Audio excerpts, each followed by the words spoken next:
Hello and happy Monday, everyone. I was gonna be like Monday, like March the 4th. You know how, I don't know. I'm just so weird. But happy Monday, guys. But happy Monday. So, how are you feeling today, Amanda? Um, I am good. I am finishing up my last couple of things that I need to get finalized before the March 15th deadline. So I'm doing pretty good over here. How about you? Same. Finishing up some returns that need to be filed by the 15th. Um, feeling a little, uh, feeling a little, I want to say sleepy, but you know, we've had the flu at my house for a little over a week now, and we I think we're recovered, but it just everything's foggy. Like the past 7 days are just a fog in my mind.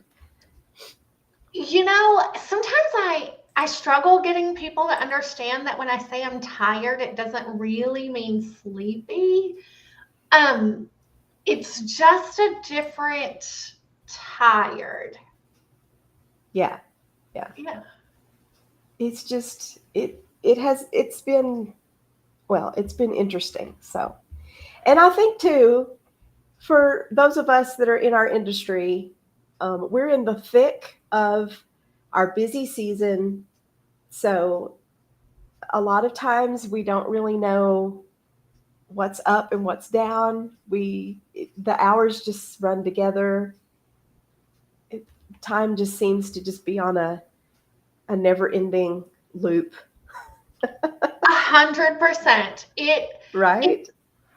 it goes so fast and so slow all at the same time. And depending on what kind of accountant you are, you're jumping into one thing and out and just like staying focused is it's a little bit difficult. Your It's mind is yeah, racing a million miles a minute. it's a little bit it's a little crazy. But I'm glad that we're doing this today because it's a nice break for you and me. Um, and it's a nice way to take a break and to maybe in a nice way vent just a little bit about some of the things that we're experiencing at this time of year, but also to give some tips and tricks to our viewers and our audience and taxpayers on how to um, it's the line from Jerry Maguire, help me help you, help me help you. Okay, well, that's the best comment of the day right there. That one wins. That's Hi, Lance. We are so happy to have you. Hi, Okay, Lance. but really, it we're seeing it. If you're not seeing it on your LinkedIn feed, you don't have enough accountants.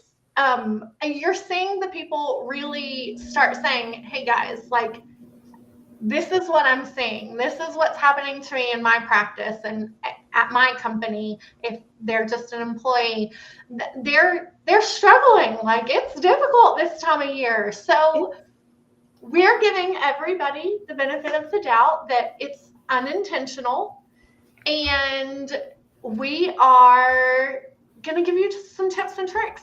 We're very very excited to have this conversation yeah, to make this is going to be things fun. to I'm, make I'm things different. yeah, this is going to be good. So let's roll the credits and let's come back and get right into it. You want to? Yay! All right, we'll be right back.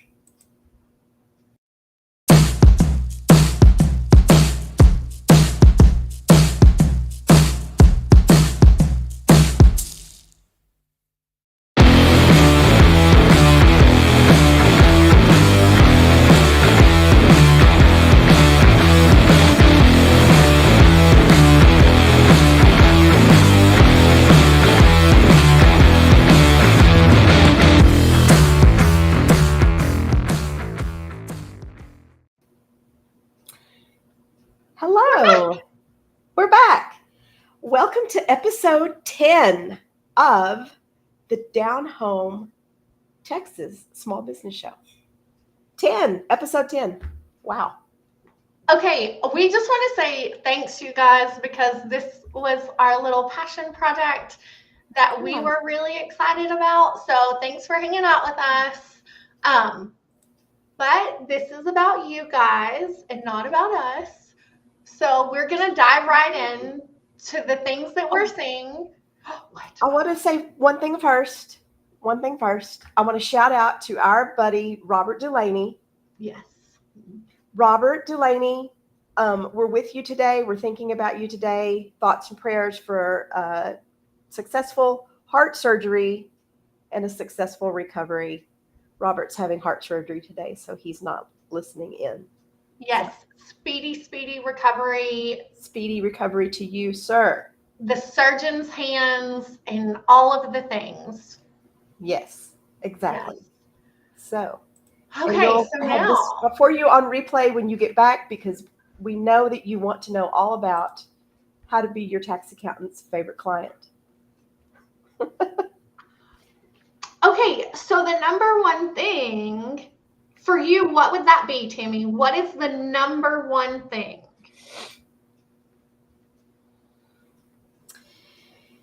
Well, we have a list, and it's hard to decide what should be at the top of the list, but I'm probably going to say, um, I'm going to say, be responsive, please. Yeah. We have, we ask questions, we request information, and we send these out, and then our hands are tied. We're waiting, and we can't work for you until we have the information. So the longer it takes you to get it to us, the longer we just sit here waiting, and it can get tough. You know, the waiting is the hardest part. It can get tough. Okay, so I I also have trouble like boiling this down to one thing. We ultimately, I think if we can put it all into one neat, nice package, remember that we're on the same team. We are not your enemy as your tax preparer. We are not against you. We are against a deadline. But we're not against you. And so I think remembering that we're supposed to be on the same team is super, super important. Mm-hmm, mm-hmm. How many times? Here's a good question, and I think this varies from pro to pro. Um, how many times do you remind your clients of the deadline, or reach out and say, "Hey, I'm still waiting for this document or that document"? You know. This is where I'm not the nicest. Okay. I 3 strikes and you're out. Okay. So I am not in the business to chase people down to get me their information. And so I'm going to tell you a couple of times, and then I'm going to remind you that last time and say, hey, you haven't gotten me what I need, so here are the consequences. And the consequences may be you have to file an extension, your return's not going to be filed on time. I'm going to charge you a rush fee if you do want me to file it on time. It can be a litany of things, but it is them having to take responsibility for not getting me the information. Mhm. I think that's fair. I What think about you? that's fair. How many I reminders? operate pretty much. I'm operating pretty much the same. Um, I think 3 times is plenty. Now, I'm not going to say that I don't do more for certain people, which I probably would, depending on the circumstances. We have those, but But also for me, it comes down, in a lot of times it comes down to um, wanting to treat my clients as adults. I don't.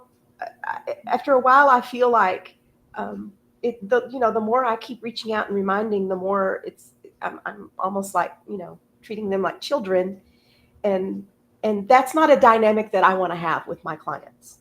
You know, I'm the mom, you're the children, and I need to constantly wrangle you. That's not the relationship that we need to be having. Um, so yeah, So you know. it reminds me of what we call pulling teeth as I was growing up. I don't want to be literally pulling information out of you. Um, so, okay, we've gotten our top things for Tammy and I, but now we're going to give some scenarios and we're going to talk about ways that we can kind of avoid those. Hmm. So one of the biggest things, Tammy, how do you stay organized? What things do you do to help your clients be organized? Oh, well, that's a really good question. The number one thing that we use during the tax season is our secure client portal. Just about all of us have these. At this day and age, I mean, they're required because we have so many rules and regulations we have to follow as far as security of the information that we're sending back and forth. So I have a secure client portal. Every one of my clients gets set up with a login, and then all documents pass in and out of that client portal. It is very easy to use. We we can create folders. It has spreadsheets inside it for you to record if you're, income and expenses, if you're self-employed. All of these things are meant to make it easier for you, the client, to be able to get me the information that I need. Um, so I really want my clients to use the portal whenever possible. Okay, so why? Well, okay, I'll answer my own question. Okay. If you send me 800 different emails, the likelihood that one of those is going to slip through the cracks is Mm-hmm. very, very high. However, if all of the documents are stored together in one portal, it's just easier for me to know that they're all there. You, as the client, can confirm on your side that everything you put into the portal is there. You can see it, and then Mm-hmm. I can see it on my side. Mm-hmm. It just makes it so much easier. It really does. It really does. Yeah. And they usually, like you said, and they usually have messaging systems Yep. so we can send secure messages back and forth. Um, I mean, I'm not against receiving a text message or a call or an email. That's perfectly fine. But you're right. I mean, if it's held within this bubble of a system, we know it's all going to stay together and everything's right there. And and if you are working with a multi-employee firm, I know that lots of us are one people or two people shows. However, if you're working with a bigger firm, that portal gives all of the people at your firm access to your documents. Where if you're sending that text message or email to just one person, Mm-hmm. not everybody is Mm-hmm. getting it. And so that Yeah, dissemination of information doesn't always go where it's needed to be. that's true. That's true. So Amber is asking an interesting question. She says, "Is it odd that my CPA didn't request any other documents before filing my taxes this year? I am a first year business owner and filed a Schedule C." Amber, you're going to have to give us a little more detail than Yeah. any other documents because that means you did provide something. So Yeah. that might have been your profit and loss. It might have been your last year's tax return. So give us a little bit more information and Yeah. we can probably answer that for you. And that, to me, that's a good question. So here's what I usually ask for. Say for a person who's self-employed, who's going to file a Schedule C. This is what I would ask to see. Or that's I would us, you know, I would ask to that would be see. their legal way of saying that we're acknowledging that we. Sorry, husband. Real life, y'all. Yeah, real life people. So, okay, so Schedule C, this is what I would ask to see. I would ask to see um, at least your prior year tax return, preferably 2 years tax returns. I would like to see your uh, business, for your business, I would like to see your profit and loss and your balance sheet, or I would like to have access to your books. If you have them in QuickBooks or Xero or whatever, I would like to have access to that. Um, Depending on what I'm seeing there, I may ask to see your bank statements. I might want to see if you've received 1099s. I would like to see those. Um, and then what else would I like to see? We kind of flesh it out from there for me. So it depends on the industry. If we're gonna file home office expenses, then I'm going to need things like a mortgage interest statement. I'm going to need proof of what you paid for utilities, real estate taxes, insurance, things like that. But in general, to file a Schedule C, I need profit and loss balance sheet, and I need to know that those expenses make sense to me when I'm looking at them, and that I don't have any questions. Yep. That goes toward us being able to satisfy what they call due diligence requirements, which we can talk about in just a minute.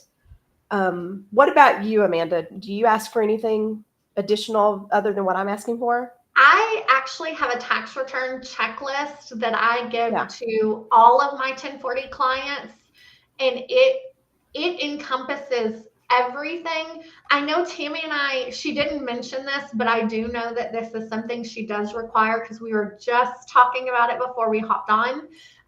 Expect to have to give your driver's license, possibly your Yeah. social security card.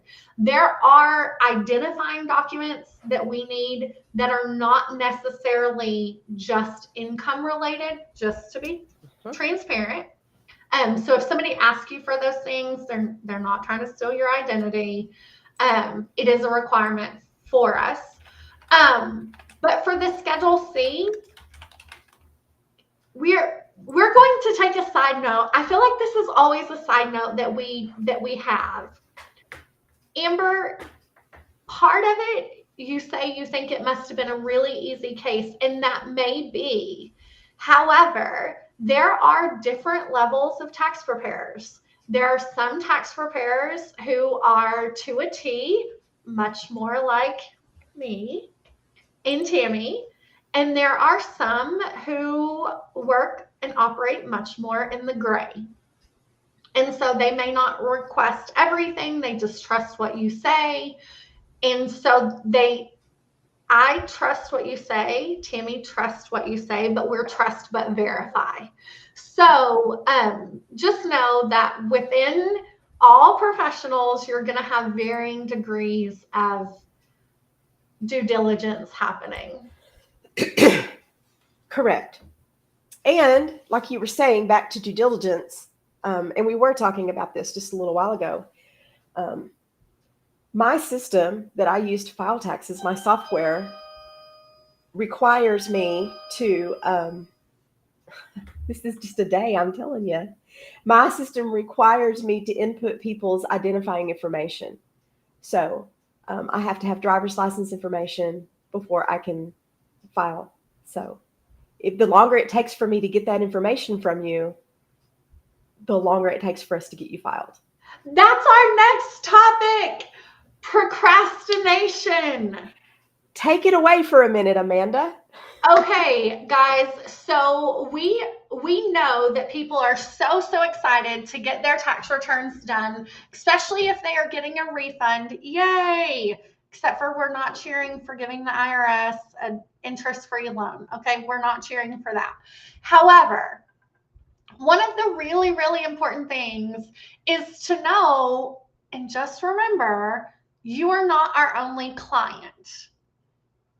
Oh, see ya. You're not our only client. And so the closer we get to that deadline, the more clients we have who are sending in all of those last minute things. And we know it's not intentional for you guys to think only about your taxes.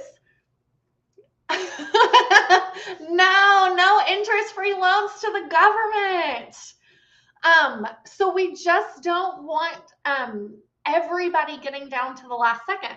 So what can we do? So this kind of goes back to organization.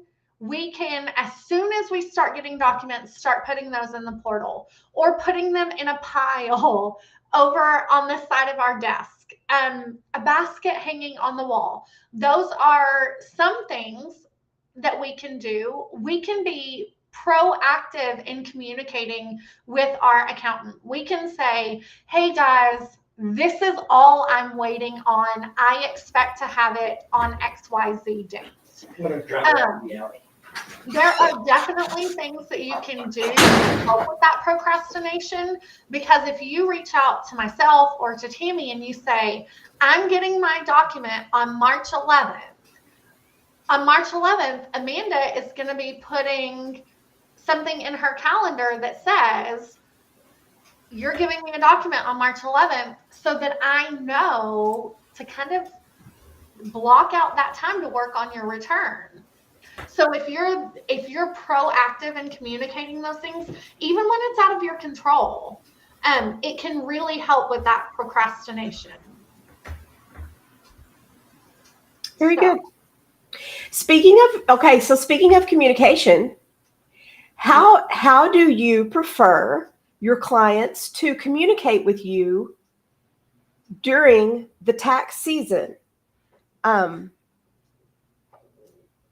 This is another topic amongst us professionals. You know, we're working, we're trying to meet deadlines, and distractions abound. No matter, it never fails. The day I'm going to sit at my desk today and I'm going to work on tax returns all day. Never happens. I mean, that's life, but I think that this comes down to where we are in the timeline, where we are in the tax season. So if you're talking with me in October, November, December, getting ready for the next year's filing season, so you're getting a one-on-one call with me. You're going to get something very much like what you and I are doing right now. And I'm going to be asking you the questions, and I'm going to be writing down, taking notes, and tailoring things to you. However, if you are reaching out to me today on March the 4th, I am going to tell you, one, I'm probably not taking on any new clients to be filed by the deadline. Mm-hmm. So if we can get you an extension, great. If you are already my client, we talk by phone, we talk by email, we talk by our organizers that we send that pass information back and forth. We can talk in lots of ways, but you're probably not going to get that one-on-one with me right now at this point in the year. Yeah. Simply for time's sake, because if I do it for one, I want to do it for all.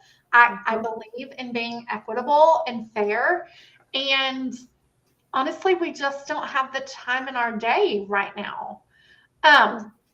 With that, that's why I've built my business the way that I've built my business, that I don't take on a high volume because I still want to give great quality. I take on fewer clients so that I can still have more of that relationship than, oh, I can't talk to you till after April 15th. But even with that, there's still some, you have to have a boundary there. And then the other thing I do that a lot of people in the industry have really started doing is we're recording pre-recorded videos and sending those to you. And if that answers your questions, great. And if not, then we're jumping back in and going, okay, well, let me block out 15 or 30 minutes instead of trying to block out that 15 or 30 minutes for everybody. Those pre-recorded videos have seemed to help a lot. Yeah. I'm doing that. I'm doing, well, first of all, I am doing the pre-recorded videos. That's one of the things that I've started this season because I do have many more tax clients than I did last year. So before, my plan was with every tax return was to get back with the client and go over the tax return before it was filed. Well, at some point, there's just not enough time to do that. That slows down the filing process, waiting for availability. So, like you said, there's ways to make a quick little video with a screen share, and you walk through it line by line. And then after viewing the video, if a client still has questions, they're able to jot them in an email, shoot me a text message, and it can be answered in just a couple of minutes, that sort of thing. I'm the same way as you are. I pride myself on communication with my clients. I limit my clientele, the numbers of clients that I serve, for the same reason. But this time of year is really tough. There's not enough time to give a meeting to everyone who requests and wants one. And I wish there was, but there's just not. So, we do the best we can. And I have to give deadlines just like you did. I still have new clients who are calling or emailing and saying, I need tax help this year. And we have to have cutoff times. And so my cutoff for the April 15th deadline, my cutoff was March 1st. So anybody who comes to me after March 1st has to go on extension, because I can't guarantee that I'll be able to get completed by the 15th of April. So that's just something that we have to do to protect our own time, to protect our sanity, but also to guarantee that we don't get in a rush and deliver a substandard service to the clients that we have, right? 100%. I know 100%. That people think it's about, a lot of people think that when we put these boundaries in place, it's because we don't want to work hard or because but that's not it at all. Guys, we pride ourselves on what we do. And absolutely. And a typo or anything, because we are rushing through, transposing numbers. I typed my own address into something and I was in a hurry. I typed my own address wrong. It happens.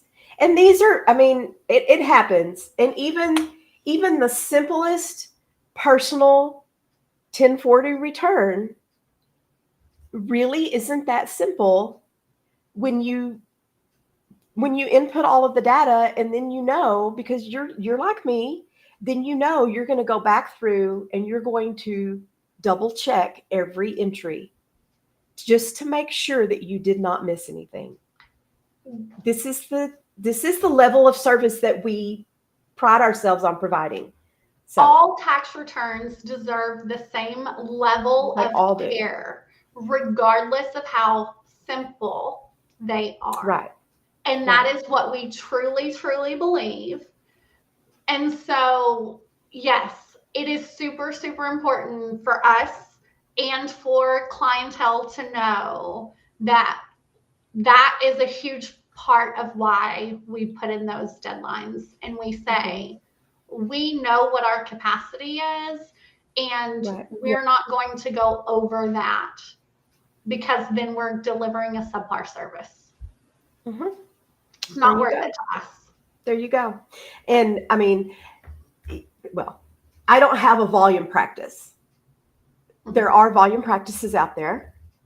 I don't have a volume practice. And I know you don't either. I don't want a volume practice. I don't want one. So let's just take a second. Tammy, what are your main services? Oh, okay. Good question. My main services that I offer at Balancing Act Small Business Services are bookkeeping, tax preparation, and consulting, and then operational business consulting, which I'm going to define that just a little bit. Small business operational consulting in the realm of um, how to start up your small business, what entity to form, and how to do it correctly. I need to hire people. How do I do that properly and make sure that I've crossed every T, dotted every I, and I've stayed in compliance the way I should be with federal and state authorities? Um, how do I grow and profit and make my business sustainable long term as I go through the years? These are all things that I do with my years of experience as a small business manager, bookkeeper, and now as a tax pro. So, what do you do?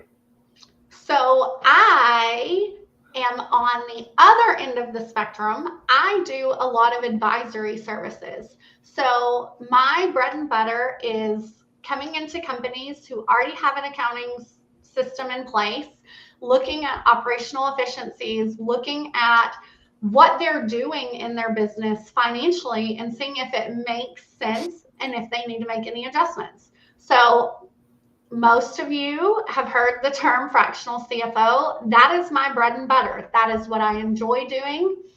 And I offer tax returns and a light amount of bookkeeping to the people that I do fractional CFO services for. So if I am not your fractional CFO, I do not do your tax return and I do not do your bookkeeping because I don't want that volume practice. I want to set it up the other way.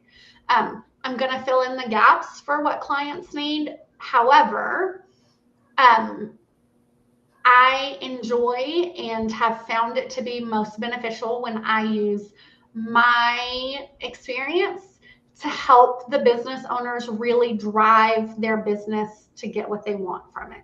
So whatever those goals look like, we're inching along towards them. Good. Very good.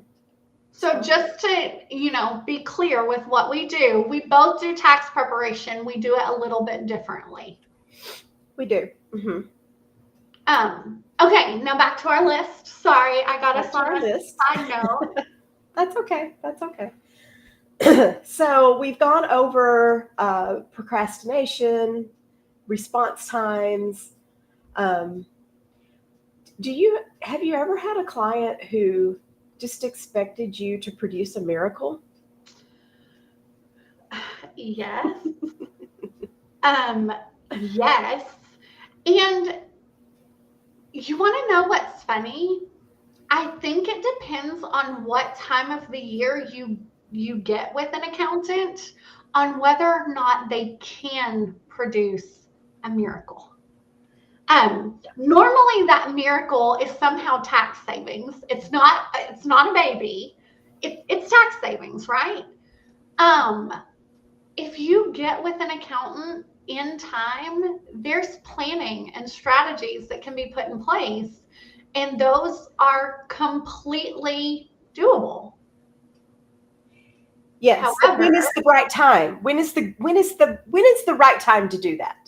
it depends on what you, and I know everybody hates the answer, it depends, but it depends on what you're needing. If you're needing an S Corp election, you don't need to wait until the next year because you need reasonable compensation in the year you're filing the S Corp election. If you're needing a home office deduction, it can be done before your tax return is filed in busy season, unless you have to have an accountable plan. And an accountable plan. So the answer is it depends in so many things because each scenario is specific. So it's just really important. If you're looking for a new accountant, I would start looking in November. Yeah. And the reason I say that is they are coming off of an October 15th or 17th or 18th deadline, depending on holidays and extensions. They're tired. Give them a couple of weeks to breathe. I'm just going to be real honest. They're tired because September and October are hard deadlines. If you guys don't know what that means in accounting, with your tax returns, your business returns that are due in March can get a 6-month extension until September. But when you hit September, there is no more extension. Right. And the same is true from April to October with a personal return. So September and October are hard deadlines. There is nothing that we can do if it's missed. It's just missed. We can't file an extra extension. So we're tired. We really are doing our best to jump in and make sure that all of the returns that are in our control are out the door. So leave us alone the end of October. Let us have Halloween. And then get with us the very, very beginning of November for that appointment. I mean, lots of us are, that's when we start looking for people. So if I were looking, that's what I would do. What about you? What's the best time when it comes to you, Tammy? No, I totally agree with that. November is a great time if you're gonna start shopping. November's a great time. And when you make that appointment, maybe, book an hour consultation. Bring your previous year's tax returns with you. Know, here's some things that you need to bring with you. Here's some things you need to know when you come to the table. Know, if you're a business, know what your business entity is. Okay? That's important. You need to know if you are a single member LLC, if you're a partnership, if you're an S Corp. We need to know that, and we need to know for sure because it makes a difference as to how we treat you and what we do for you. So know those things. Clarification, not in how we treat you as a person or a client. No. Not as a client, but how we treat you professionally and what we file for you and what your requirements are going to be. Yes. So that matters. Bring your previous year's tax return, maybe the previous 2 years, because that will give us some insight on what has been happening, and we can glance at that and we'll be able to get some insights as to what's been going on that way. And then maybe before you meet with us, go ahead and take some time to make a list of your concerns and questions beforehand. That way, you don't forget anything, number one. And then number two,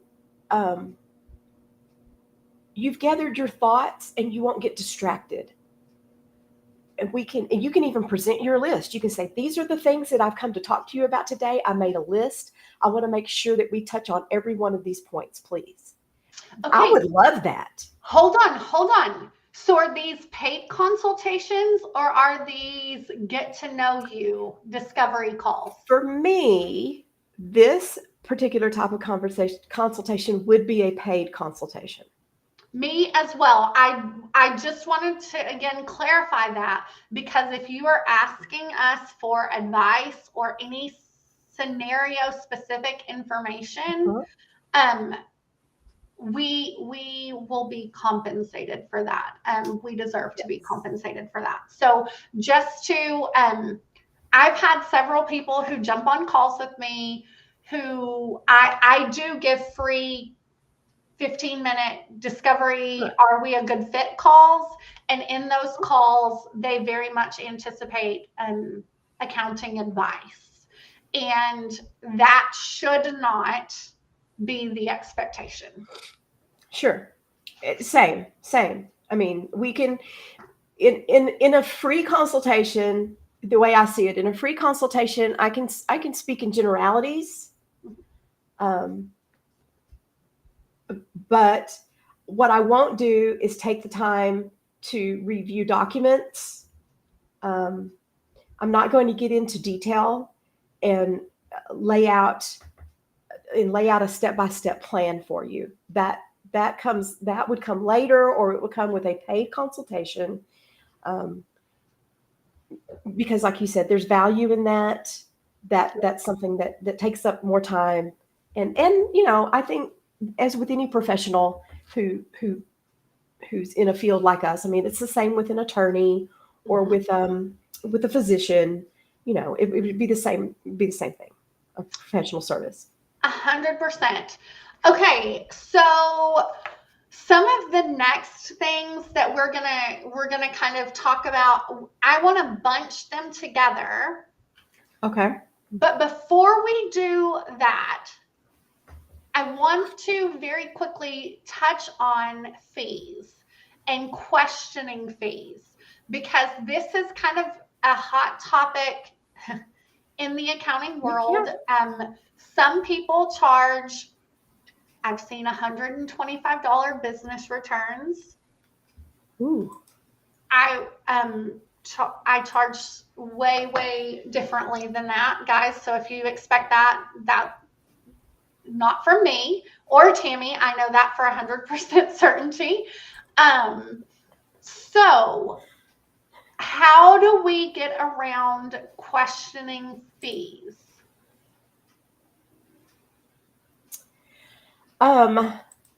Well, okay, fees. I think you have, as a client, I would say,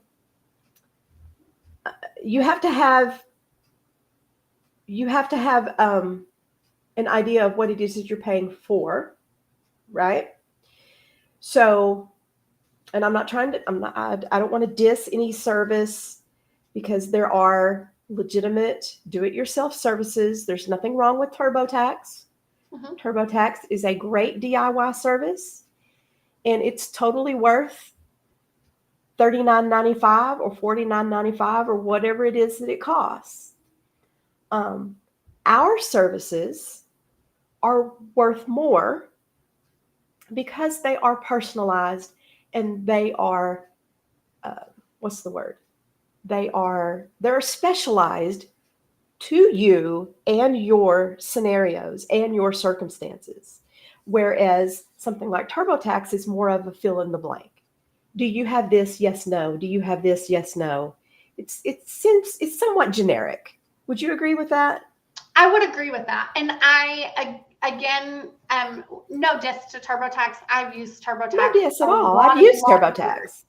Um, Yeah. So we just want to make that clear. TurboTax, don't come at us. However, we know that when you DIY things and you are unsure what you're doing, it can be problematic. It can be. It can be very problematic. So we are giving you assurances. You want to know what? I had somebody reach out to me last year, and they said, I owe way too much in tax. Will you look at it? I've already run my tax return on TurboTax. Here's what I'm getting back. And so it was somebody that I'm close to, and I ran the numbers, and I said, I can't do anything for you that you didn't do on TurboTax. You did it right. And you want to know what we didn't do? We didn't work together because they had already done it on TurboTax, and it was going to be so much cheaper for them to do TurboTax. They did have a very simple return. Let me clarify. However, had there been a difference, they would have been more than willing to pay for my services. And that would have been the expectation. Mhm. Sometimes you need to just know that you haven't done anything wrong. Now, do not go to a professional and trick them into verifying your return for you. Okay? Okay. Okay. That would not be Point nice. taken. Point taken. I would Engagement also. letters, Tammy, do you give, okay, so I know this about Tammy's practice. You give engagement letters, you give ranges to help alleviate the questions over fees. You can do set fee schedules. Those are all things that can be done to help alleviate the conversation around fees. And if you're not working with people who are doing those things, who are, I know you can't always to the dollar give, this is what it's going to cost if you're charging hourly. However, or by schedule or whatever the case may be, you may not know, but you should be given a range of your return is going to cost between $500 and $900. At the high end, are you comfortable paying that? Because if you're not, that is not your preparer. So as a professional, and Tammy and I, we share a lot of Facebook groups, and there was one, I believe it was the end of last year, and they were really, really upset that they were paying $8,000 for 5 returns. And they were very, very frustrated because the work had already been done and they couldn't do anything about it because they didn't agree up front on how much that was going to cost. So if you are price sensitive, there is nothing wrong with that. Make sure you're getting those pricings up front. Yeah. Even if you're not super price sensitive, make sure people aren't price gouging you up front. Yeah, I agree with that. Yeah. I would agree with that. Yeah. So pricing, there's a couple things you can do to be proactive. Yeah. Yeah. Yeah. I mean, I always, generally always give my clients a low end to high end range. Because like you said, most of the time we don't exactly know what all is entailed in that filing until we have it all put together. Yes. And this Yes. is where this is going to lead us directly into that next portion of all the things we're going to lump together. So we're going to kind of lump together what is the responsibility of the client. Okay. So, client responsibility. It is on you to know, again, what Tammy said earlier, what type of entity you are, whether you are a cash or accrual basis taxpayer. There are certain things that you just need to know and should be able to answer without a second thought. Correct. Those are your responsibility. The way that we as professionals have to report those things are different depending on your answers to the questions. Correct. Some are more complex than others. And so we charge more. There's more value for you in the more complex transaction. Absolutely. Absolutely. There is. So that is just the first part of it. What is taxpayer responsibility? Second thing in taxpayer responsibility. Tammy, who is responsible at the end of the day with the IRS for the tax return? You, the taxpayer. You, the taxpayer, are responsible for what goes on your return. What does that mean?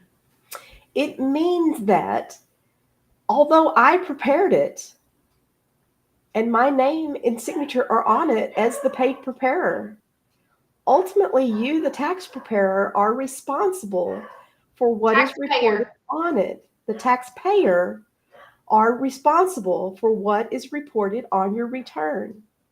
Mhm. So, if the IRS looks at your return and they have an issue with an amount of deduction, or if they say your income is not reported properly, if they have any issue with it at all, their issue is with you, not me. Um, am I going to help you with it? Of course I am. That's my job. But it's Right. not, but it isn't my responsibility Mm-mm. to ensure that all of your deductions were correct A hundred or to make percent. We sure do that you not audit. reported your income correctly. I'm only as good as the information you give me.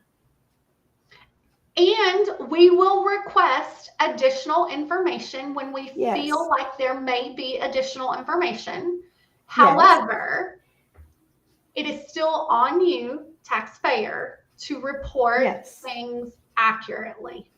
To report accurately, which is why we, as responsible tax preparers, want to be sure that before you sign off on that return that you understand what it says and Mhm. what is being reported. I don't know that every tax preparer, I would think that every tax preparer does that, but I don't know that they do. They do I not, can and you know I they do can't not. I can't imagine filing someone's tax return without them having reviewed it and said, "Okay, I'm good with this." I mean, but think about the taxpayers who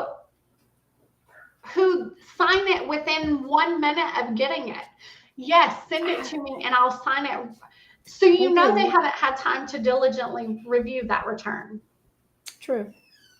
So we take every precaution we can. Hmm. However, ultimately, taxpayers responsible, and that's just something that you guys need to know. While we hold your hand and we are a team, Right. Right. the IRS is looking at you. The At state you. of At you. wherever you live is looking at you. Right.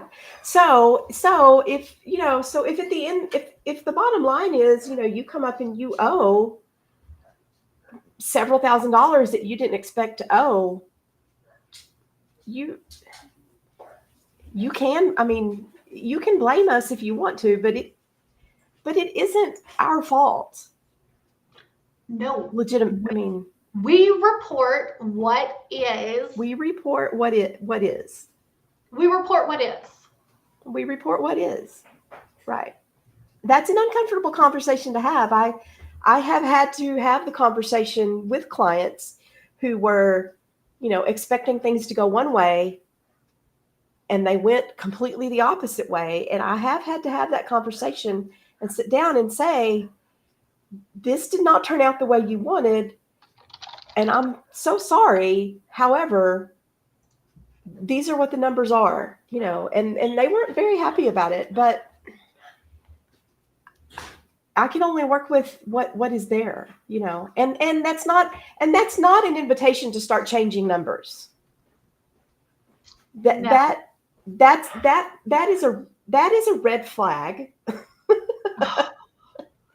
and brings up another one of ones on our list, which is, I would say, disregard for tax law, No, we would, maybe, to clients would come up never and do just that. say, "Oh, I didn't realize I was going to owe $10,000. I forgot about this $10,000 expense."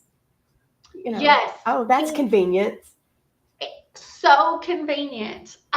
So convenient. You know, That would never I happen, would it? um here's the deal. if you're putting all of your, and we're going to go back to don't commingle your funds. So that's this little PSA that we're going to add in right here. Um, if you're keeping your business and your personal expenses separate, you should never be finding a new deduction. This is true. This is It's true. already in your business. You're, and I will tell you in my experience, because I do bookkeeping, one of the best ways that you can be at the top of my favorites list is to keep good, clean books. Keep clean books, reconcile them, make sure that they're correct. And if you don't want to do it, hire me, let me do it for you. As a CFO, I second that. Do you I second want that? you. Yeah. No, I don't want you.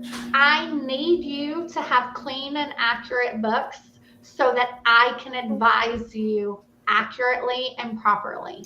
Yes. If you do not have clean and accurate books, any bit of planning we are doing is based off of garbage in, and it will be garbage out. Out. Garbage in, garbage out. Yes.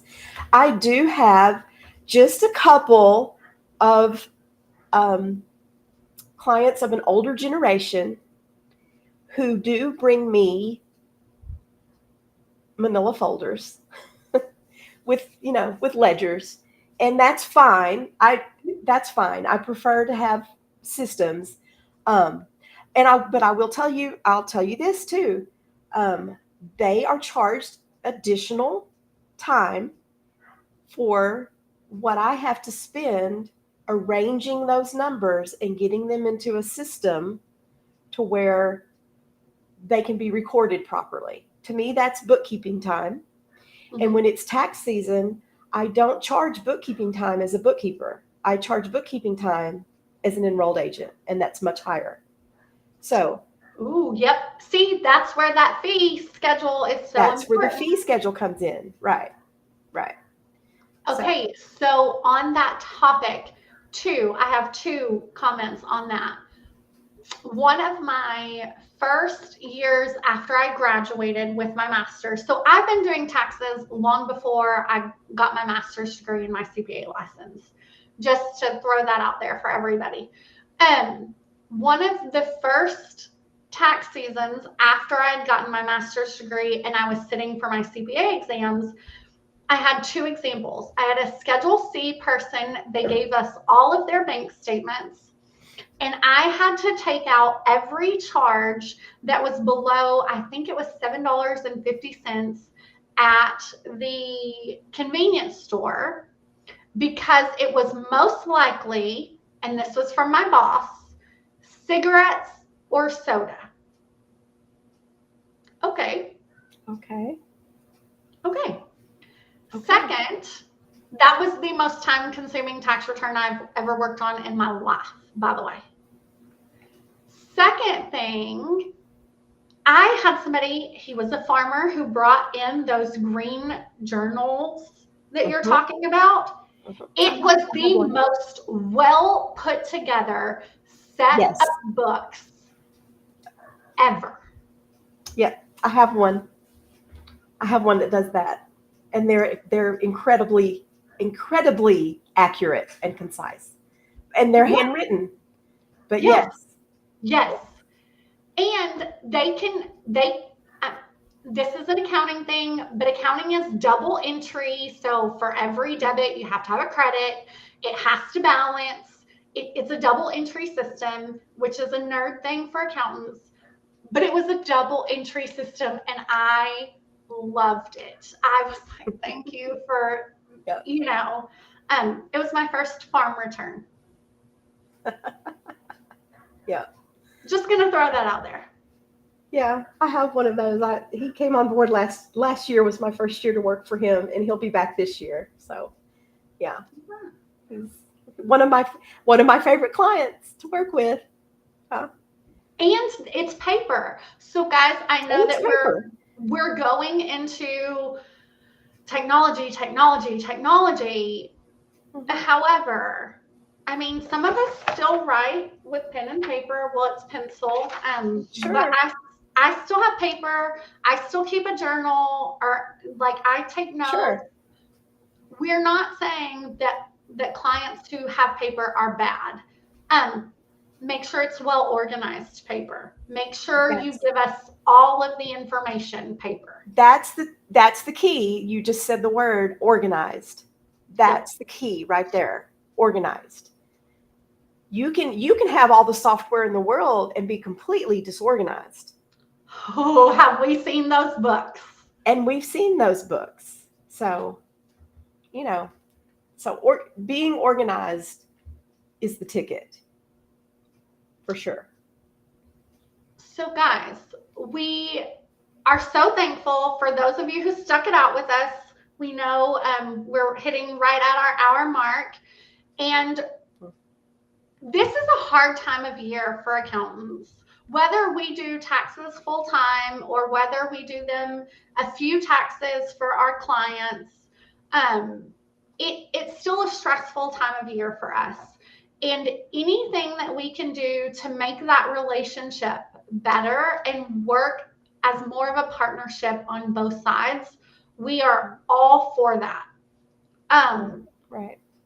So let's and let's recap just a little bit. whew, Recap.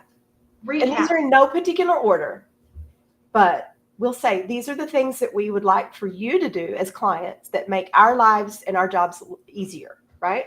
Yep. So, number 1, be responsive to our questions and respectful of our deadlines. Mhm. Okay. Number 2, be as organized as you possibly can. Um, Number 3, don't procrastinate.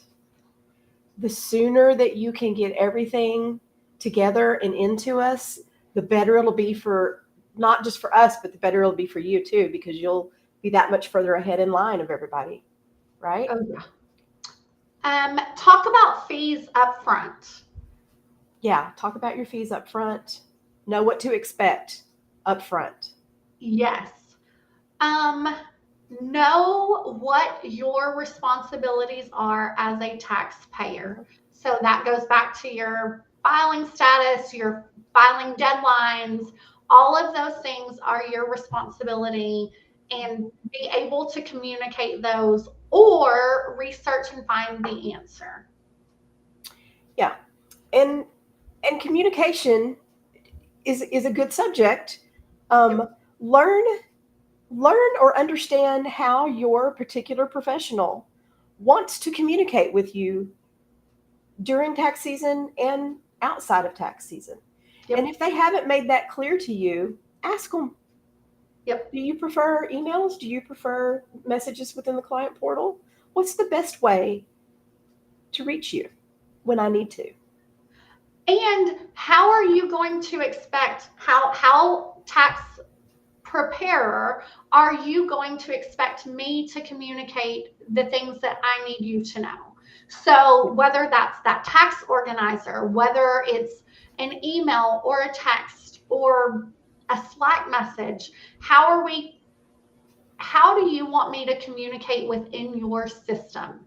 Because the way that we tax preparers, accountants operate, we do operate within systems, and we would like our clients to somewhat operate within that same system with us. Yeah, absolutely. That's correct. So this has been good. I hope that people out there have gotten something beneficial out of it.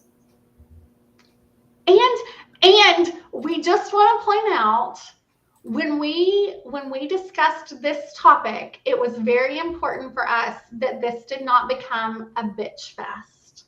Yes. And so what I will say is I'm very, very proud that we have been able to take what we have been through or our colleagues have been through and put it in a way that shows it truly is a partnership. And we want you guys to know so that we can all do better. I like that word partnership It's important. a lot. A lot. Yeah. I like that. Yeah. So let's continue to partner together and get those tax returns filed accurately and And on time. timely. Yes, absolutely. I am ready. I'm ready. I'm ready to go. I'm all psyched up about it now. I know. This was a great, it was a great show today. It's a good show. All right. Well, with that, I guess we'll say goodbye and we'll be back in 2 weeks with another exciting topic. Thanks for hanging out, y'all. Thanks for hanging out. We'll see y'all next time.